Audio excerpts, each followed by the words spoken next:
কলিয়াবৰৰ দৈনব ঘূৰবন্ধাত ব্ৰহ্মপুত্ৰৰ তীব্ৰ গৰাখহনীয়া চিন্তিত হৈ পৰিছে নৈপৰীয়া লোকসকল। অসমৰ বিভিন্ন প্ৰান্তত ব্ৰহ্মপুত্ৰ নদীৰ তীব্ৰ গৰাখহনীয়া অব্যাহত আছে। কলিয়াবৰতো কলিয়াভোমোৰা দলঙৰ সমীপৰ দৈনব ঘূৰবন্ধাত ব্ৰহ্মপুত্ৰৰ বুকুত জাহ গৈছে কেইবা হেক্টৰ কৃষিভূমি।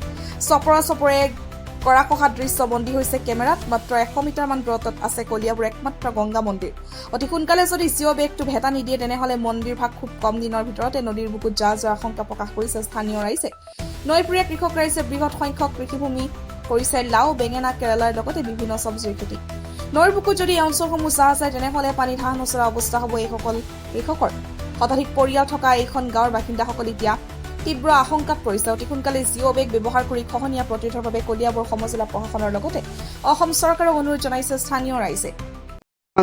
2 নং বুৰমানঘাট এই ব্ৰহ্মপুত্ৰ নদীটো ইমান খহাই আছে আৰু ক'বলগীয়া নাই। যিটো আগৰ জিঅ' বান্ধ আছিলে সেইটো জিঅ' বান্ধৰ পৰা অকণমান আঁতৰত খান্দি পেলাই আকৌ অন্যফালে গুচি গৈ আছে। এইটো কাৰণে আমি সিহঁতক মানে অৱগত কৰাই আছোঁ চৰকাৰক যে এইটো বান্ধটো আমাৰ সোনকালে দিব লাগে, নহ'লে চৰকাৰৰ 100 কোটি টকা বান্ধটো ব্ৰহ্মপুত্ৰ নদীত ডুবি যাব। আমি 100 কোটি টকাৰ বান্ধটো যে ইয়াৰ পৰা লাওখোৱা পাৰ কৰি দিছে চৰকাৰে। এতিয়া যদি সেইটো বচাবলগীয়া হয় তেতিয়াহ'লে 1 কিলোমিটাৰ বান্ধ চৰকাৰক দিব লাগে। চৰকাৰে দিলে মানে আমিও বাচি যাম, বান্ধটো বাচি যাব। আমি ইয়াত খেতি মাটি কৰি আমি জীৱিকা নিৰ্বাহ কৰি আছোঁ। খেতি মাটি বহুত আছে, 1000 বিঘাৰ ওপৰত হ'ব। মানুহ কিমান আছে? মানুহ কমচে কম 2-3 হাজাৰ মান হ'ব।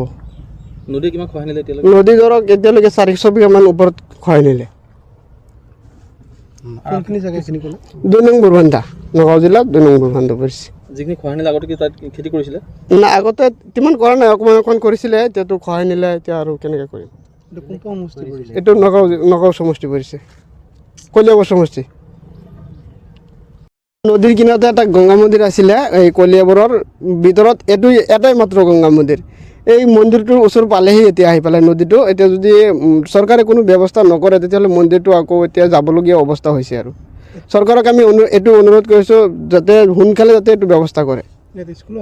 এটা 2টা স্কুল আছে ইয়াত, 2টা LP স্কুল আছে। 2টা LP স্কুলো যাব আৰু ইফালে আমাৰ ৰাইজো আছে, ৰাইজেও কিবা অসুবিধা পাই আছে। সেইটো কাৰণে আমি অনুৰোধ কৰিছোঁ আৰু চৰকাৰক।